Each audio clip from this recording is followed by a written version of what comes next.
All right, so similar to splinting a long bone in the sense that, we always start with our BSI, ensure that our scene is safe for ourselves and our partner and our patient, and then we enter the scene, form a general impression of what happened to our patient, and we go from there, introducing ourselves, our level of certification to our patients, and that way we establish the beginnings of our rapport with our patient through that. So when assessing this injury, we're going to, again, allow the patient to assume that position of comfort.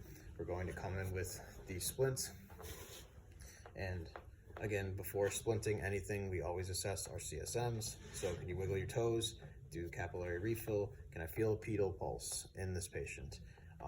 Can they feel me touching their toes and all of their toes? And can they, again, wiggle their toes? And assessing those CSMs, once we know that those are stable, then we can begin splinting. So we've made the splint the appropriate size for this patient.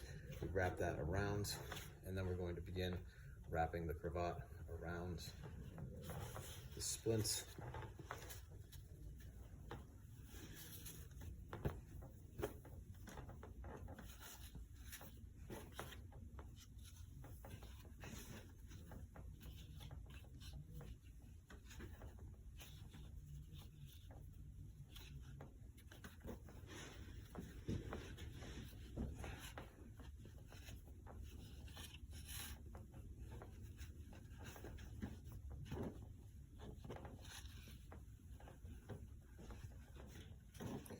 And in the case that we actually had a patient, unlike a friend here who's a little smaller, on the smaller side, if we had a patient whose foot was actually sticking out of this, we'd want to go around the foot in a manner where we could leave potentially the heel of the foot a little bit exposed, and just ensuring that we get a nice stable splint around the potential injury site. And once that's done, like so, we tuck it into itself.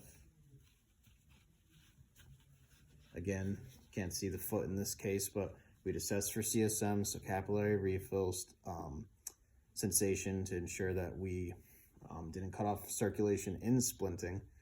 That could lead to a loss of sensation. And then also movement and seeing if our patient can wiggle their toes. And we're basing the CSMs we see now that we've splinted off of that initial baseline set that we took prior to splinting to see if our intervention is successful.